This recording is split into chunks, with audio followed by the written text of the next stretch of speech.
I would like to say before I start this essay that this is the only essay written entirely within the March Madness gap. My Sharon Part 2 essay was written the week after The Life of a Firefighter, and my Luke Part 2 essay will be written the week after The Finest and the Bravest comes out, due to illness and travel, making this video take 2 weeks.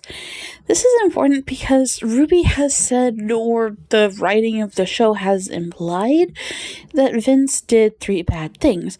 We know the first one was paying Ruby to stay away, and while I have theories on what the second and third one are, you may well know by the time this video comes out on April 18th. I bring this up because this video is called Vince Leone's Redemption Arc, and this is about his Season 1 redemption arc, where he's trying to become a better father. Normally, I would bring up what's going on in Season 4 in the first little module of this video, but since it hasn't happened for me yet, I can't. When I went in to make my Google Doc to write the script for this video, I discovered that I already had a Google Doc called Vince Part 2. I thought that maybe I had already started writing this essay, but instead what I opened was a 1,500-word defense of Vince's character and character progression over the course of the first 55 episodes. I swear, sometimes I think Reddit is a place that is toxic to my mental health, and other times I remember that sometimes I just drop a book in the comments and that book ends up giving me a head start on making videos. But before I can get into how much Vince changes over the course of Season 1, I think it's important to talk about who Vince was as a dad, and really we're going to have to split this in half. We need to look at who Vince thinks Vince was as a dad, and who the kids, mostly Bodhi, Jake, and Eve, because that's who we have, experience Vince as being as a dad. I'm sure if you would have asked Vince prior to the episode Get Your Hopes Up who he was as a dad, he would say he was a pretty good dad. In child custody, there's this thing called the teacher test. Can you name your child's teacher? Well, we never meet any of Bodhi's teachers, and Chloe didn't show up until Season 4, I still think we can say with complete certainty that Vince would have passed this test. In the episode Happy to Help, Vince remembers Wes Brooks as another dad from Bodhi's Little League days. In Watch Your Step, he remembers the shaman from the wellness retreat as someone he did PTA with. While this test doesn't necessarily say how well you treated your kids, it does say a lot about how aware you were of their everyday lives. It's not just the awareness that's important, though, it's also the involvement, being someone the kids can talk to when they need advice. Vince's first actual character moment is teasing Jake about his mini girlfriends. They talk about Jake bringing Gemma with a G to game night and Sharon liked her. At the beginning of My Kinda Leader, Eve goes to Vince asking for time off. Then at the end of the episode, when Eve asks Vince how he copes, he says family, firefighting, and beer, but tells her she has other options. It only takes Gabriella about 18 months before she's calling Vince like a dad to her and conspiring with him to hide his heart condition from Sharon, which blows up in their faces when Vince tries to rescue firefighter Eddie Clark after he's hit by a falling tree branch and Bodhi and Jake have to rescue them. But that's how Vince sees himself, not how his kids see him. I've talked about this a couple of times, but I think the best example is in the episode Get Your Hopes Up. Vince is in the mirror talking about how Bodhi being in prison sucks. Then, just 35 screen time minutes later, Bodhi is being like, my dad sucks. While there certainly are people, Walter looking at you, that present as wholesome dads and are actually absolutely abusive monsters, I don't think that's what's going on with Vince. In Season 1, and just in general, Vince is just an absolute emotional mess of a person. One of my favorite things about the guy is that whenever Vince does something wrong to Sharon, like send Bodhi away or report her illness to Cal Fire, his only defense is I panicked. While Sharon does get mad at him for a few days, she doesn't ever leave. When Vince is upset, that's when he does things that are just very bad ideas. I know I talked about this in the Kingdom essay, but first and foremost, he physically attacked Bodhi after Riley died and then made him leave town. In Where There's Smoke, he finds out that Jake was dating Riley, and then in Work Don't Worry, he tries to punch Jake when they're sparring, though he does eventually stop because he recognizes he's too upset. For someone who literally has lives depending on him to make good decisions under pressure, Vince just doesn't. The kids are quite aware of this. I would say the furthest back in the timeline we hear of this happening is Bodhi hiding the fact that Jake gave him a black eye while they were playing, which is actually just very normal preteen boy behavior.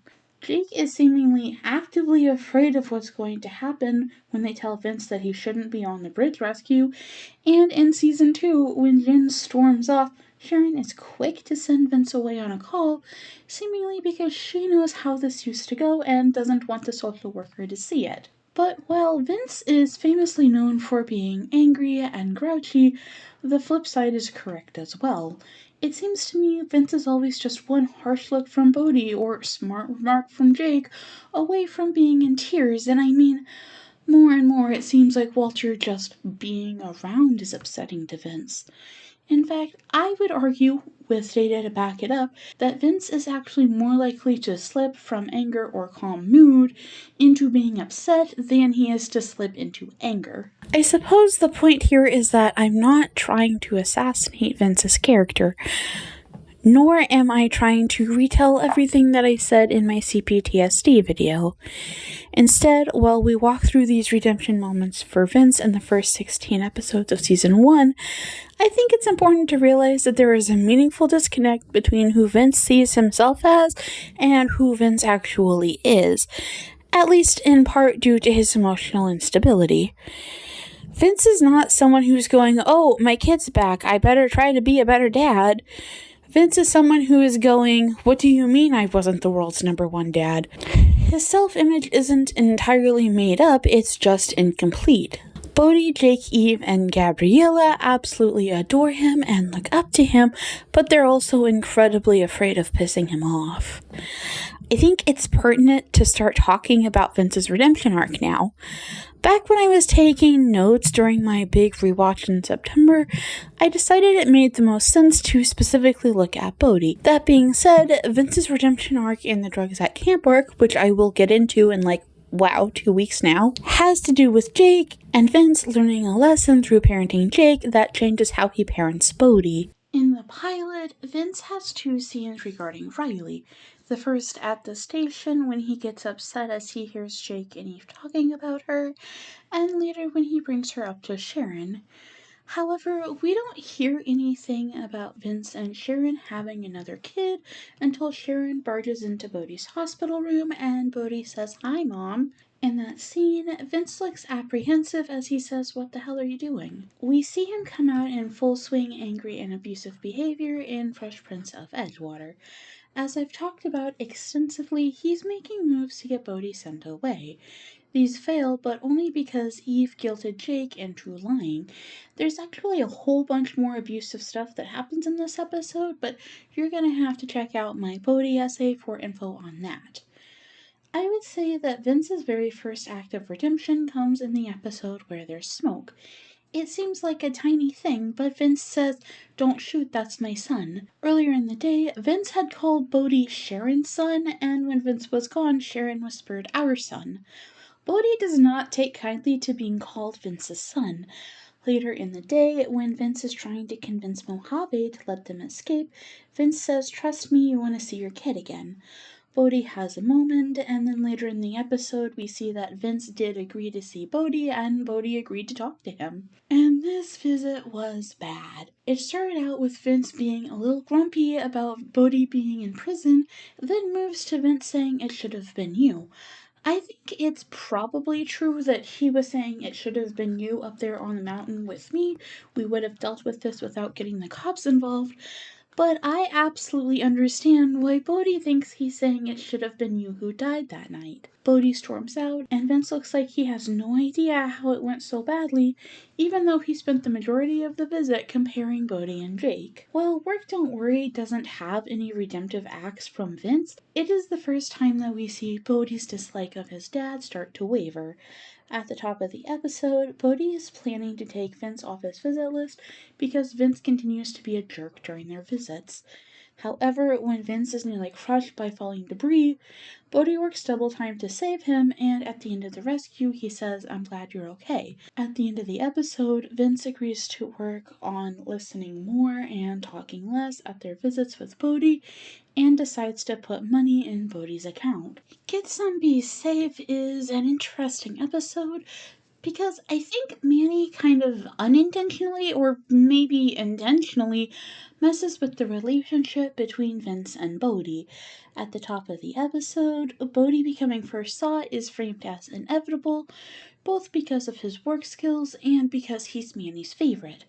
It's also worth noting that Manny highlighted Bodhi's leadership in a previous episode, and First Saw is explicitly a leadership position.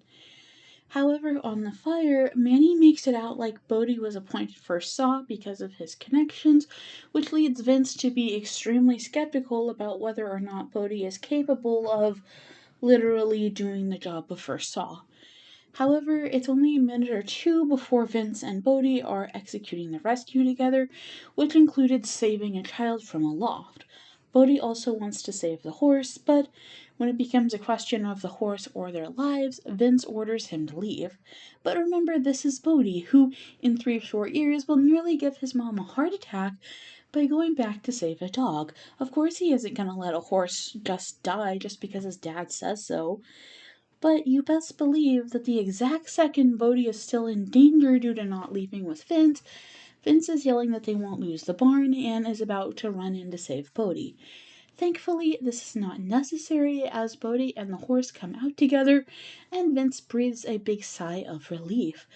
But Bodhi makes a joke about how he found the sugar cubes, which allowed him to save the horse, and they both laugh. Vince doesn't have any scenes together with Bodhi in Like Old Times or Happy to Help, except for very briefly when Sharon tells Bodhi about her kidney disease in Like Old Times. Vince was on a call and couldn't make it out to the camp, but he answers Bodhi's questions and tells him to play nice with Jake. Then, in Happy to Help, Vince is listing off reasons why his life sucks, talking to Father Pascal, and he puts Bodhi being in prison on the same list as Riley being dead and Sharon dying of kidney disease. The next time we see father and son together is in Bad Guy, where Vince's scene partner is Manny, so he doesn't get much time with Bodhi until the last few minutes, despite being on the call together. I've made so much content about this episode, and I'm not sure how much Vince is actually making a conscious choice to do better, and how much he's just reacting to trauma. This is the episode where Bodhi realizes that Vince would have actually fallen apart if he had died that night too, but I don't know that this episode adds directly to Vince's redemption arc. Moving ahead to No Good Deed, I think this episode is interesting because the concept of having to protect Bodhi from the investigation isn't in Sharon or Vince's mind at all. To them, this is an investigation centering on Vince, and since they don't have access to the testimony of others, including Jake, they don't know that Erica has come up with the idea of framing Bodhi until she literally says it at the end of the episode. Upon learning Bodhi's going to be sent away, Vince essentially says, "No, scratch that, fake all the documentation, make it my fault." Erica is very clear with him that this is impossible because she already did all that work to shape the investigation the way she wanted it to go, so Vince has to try plan B, which is essentially saying, "Look, I already fucked up by blaming the wrong person when my daughter died. You guys blaming the wrong person when your daughter died by accident won't make you feel better." This does indeed keep Bodhi from getting sent away, and then by the top of Get Your Hopes Up, there is that really great mirror scene. I love the scene because of the blocking of it. We see most of that first minute through the mirror, the subtext being that this is how Vince sees himself, as a good dad who's now corrected his one big mistake of sending Bodhi away. But what we know, and Vince seems unaware of, is that Bodhi wasn't reacting to what Vince said in a moment of emotional distress that night. Bodhi was reacting to a lifelong pattern of Vince's reactivity, finally metastasizing until Vince physically assaulted Bodhi and then kicked him out. When Vince first hears this, he runs away, but it's only a few minutes later that he's coming out to see Bodhi and tells him that his name is wrong. Within 30 seconds, Bodhi goes, "Actually, I have decided I am a Leone again." Mama Bear is another one of those episodes where Vince doesn't really have any scenes with Bodhi. However, when Bodhi is about to beat Odin up for threatening Sharon, Vince says, "We got it." In addition, when Sharon says that they learned about Bodhi having a dark side, Vince changes the subject. When I watched the opening of Two Pink Lines, I realized that I don't watch this episode nearly enough. Vince is interviewing who he thinks is the son of a famous Cal Fire firefighter. As Vince is very clearly giving preference to Colin due to his alleged parenthood, he brags about Bodhi's abilities as a firefighter. When Colin challenges that Bodhi's an inmate, Vince goes, "You got a problem with that?" Then, when Colin kicks a boulder that almost takes out Three Rock, though Vince thought it was Gabriella, he yells at them for putting lives at risk. Vince once again marks Bodhi being in prison as one of the reasons his life sucks, when Sharon tells him that Bodhi matched as a kidney donor. Vince is happy, and when Sharon says she isn't taking it, he tells her that they're going to continue the discussion at a later point. But by the end of the episode, Bodhi says that he needs to give Sharon his kidney to make up for all the wrong things he's done to his parents over the years. Vince says that isn't necessary. This leads to a big group hug and a clip that I labeled "more proud." Bodhi giving a kidney donation does mean Sharon will get to live, but it also means Bodhi will have to go to prison to recover. It's not what Vince wants. He wants his family to all be here and apparently to pretend like it's 2011 when Bodhi gets out of prison, but we'll get to that. Since no one is stepping up, they've got no option, but Jake has a change of heart hearing that Bodhi's going to be sent away. This really upsets Vince, but because Vince is trying to be a better dad, and that includes all of his kids, he just tells Jake it's okay, he doesn't want to donate. Jake and Bodhi get into an argument about the donation, but in the end, Bodhi gives Jake permission to be the donor if it's okay with Sharon, which of course it is because it means her kid doesn't get sent away. Now, Affair to Remember is a bit of a weird episode. Very technically, Bodhi and Vince are on the same call, and throughout the show, anytime that happens, Vince is very prone to just tell Bodhi to do things because he knows Bodhi knows how. However, on this rescue, everyone's focused on finding a kid, and Bodhi and Rebecca are off doing their thing, while Vince and Jake are doing theirs. I also talked a bunch about false promises last week, and Vince only has one scene with Bodhi, but his entire focus is on Sharon because she's the one who just had a failed transplant. As we round out the kidney arc, we get a final episode where Bodhi and Vince don't see each other at all, but they are openly talking about each other. In the Fire Country universe, there's really an effort, not just by Manny, though he's the only one who says it out loud, to not treat the inmates like inmates unless they're acting that way. In this episode, we see Eve, Jake, Vince, and Gabs go off to evacuate a prison, and I suppose Colin is there too, but we really see this idea of not treating the inmates like inmates on display here. After multiple attempts to get the inmates to evacuate, Vince decides he needs to talk to the shot callers of the three gangs that have declared war on each other. Throughout the entire episode, the warden, whose name is Rosalie Henley, has been very dismissive of treating inmates like people, and is somehow even more so when Vince says he's going to talk to the three leaders. But he does it anyway. While he insists that this is leader to leader, he opens up the gate by saying that he is a dad and wants to talk to the inmates about the inmate firefighters who are trying to give the guys at the prison a chance to escape. This doesn't work though, and eventually Vince has to fall back on the other important part of his identity, which is being a leader, to encourage the shot callers to let their people escape the prison.